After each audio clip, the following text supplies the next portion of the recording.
Ô Marie conçue sans péché, ne vous réjouissez pas parce que les esprits vous sont soumis, mais réjouissez-vous parce que vos noms se trouvent inscrits dans les cieux. Frères et sœurs, cette réponse de Jésus aux 72, de retour tout joyeux de leur périple missionnaire, c'est le dernier verset de l'évangile de ce dimanche. Cette réponse interroge. Serait-ce un recadrage? La satisfaction des disciples de voir les démons leur être soumis est légitime. Mais le protagoniste de la victoire, c'est le ressuscité. C'est en lui et en lui seul que réside le fondement de notre joie. Non point dans l'énumération des effets de son œuvre, mais dans le fait que nous lui appartenons, que nos noms se trouvent inscrits dans les cieux. La joie de la mission est tout entière en celui qu'acclame le psalmiste, parce que ses actions et exploits sont redoutables. Il changea la mer en terre ferme, ils passèrent le fleuve à pied sec, de là cette joie qu'il nous donne. Frères et sœurs, en ces jours où le pessimisme est de bon ton, prenons le temps de méditer sur la joie. La joie du Seigneur qui inspire le choral de Bach, improprement connu sous le titre « Jésus, que ma joie demeure ». Il faut lire « Jésus, demeure ma joie ». Plus qu'un sentiment ou une émotion, la joie est un mystère d'amour. C'est la joie que le Seigneur donne et qu'il partage. La conscience d'être aimé, d'être consolé, pour reprendre le mot d'Isaïe. Comme un enfant que sa mère console, moi je vous consolerai. Promesse ô combien touchante que rapporte le prophète alors que le peuple d'Israël vit les heures les plus sombres de son histoire, tant de captivité et de désespoir. Frères et sœurs, soyons joyeux de la joie qui nous est donnée. Pour la traduire, Luc recourt au même verbe qu'il avait utilisé pour rendre compte de la jubilation de Marie au jour de l'Annonciation et de l'allégresse des disciples au jour de la Pentecôte. Soyons joyeux d'une joie qui libère. Ne craignons pas d'aller à contre-courant de mentalité réfractaire à toute contrainte, mais prête à s'incliner devant les idoles du temps. Ne craignons pas une liberté qui conduit bien au-delà des morosités habituelles et des conformismes en tout genre.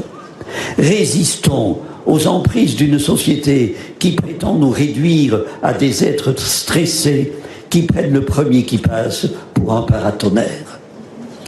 Frères et sœurs, dans un monde d'extrême tolérance et de pluralisme religieux, le devoir d'annoncer l'Évangile à temps et à contre-temps met en jeu la liberté de celui qui porte la bonne nouvelle aux autres et la liberté de celui qui l'accueille ou la refuse.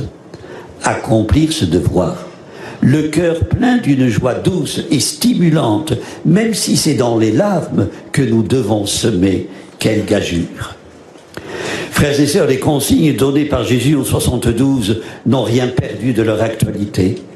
Elles dessinent une sage ligne de conduite, ne s'empêtrer d'aucun attirail, se désensabler de tous les encombrements qui enlisent la marche, disait le père Varillon, s'alléger de ces fruits amers de la désobéissance d'Adam que sont l'orgueil, l'égoïsme, la convoitise. Frères et sœurs, balançons aux orties tout ce qui pèse. Fuyons les breloques, ne nous laissons pas abuser par le tapage des camelots du pessimisme qui vantent des orviétans frelatés. Suivons le conseil que le pape François donnait aux jeunes au tout début de son pontificat. N'ayez pas peur d'être joyeux, n'ayez pas peur de la joie. Cette joie que le Seigneur vous donne lorsque nous ne laissons entrer dans notre vie.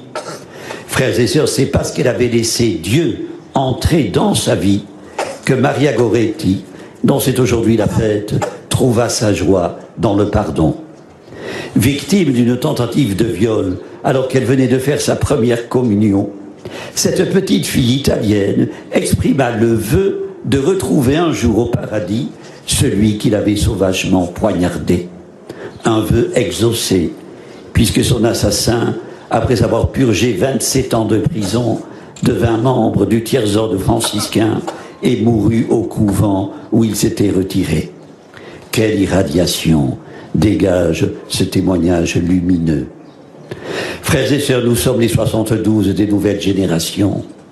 Que le travail de la mission nous mobilise tous, y compris ceux qui, à cause de l'âge ou de la maladie, ne peuvent plus répondre à l'appel du Seigneur.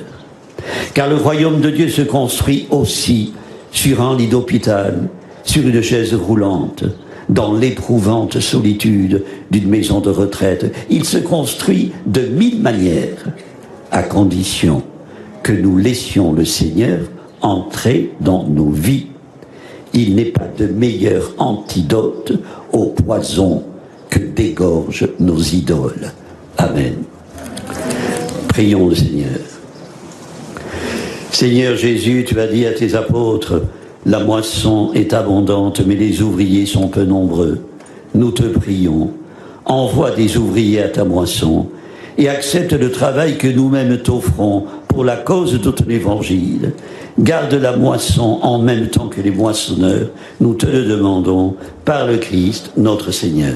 Amen. Le Seigneur soit avec vous. Et avec votre esprit. Que Dieu Tout-Puissant vous bénisse, le Père, le Fils et le Saint-Esprit. Amen.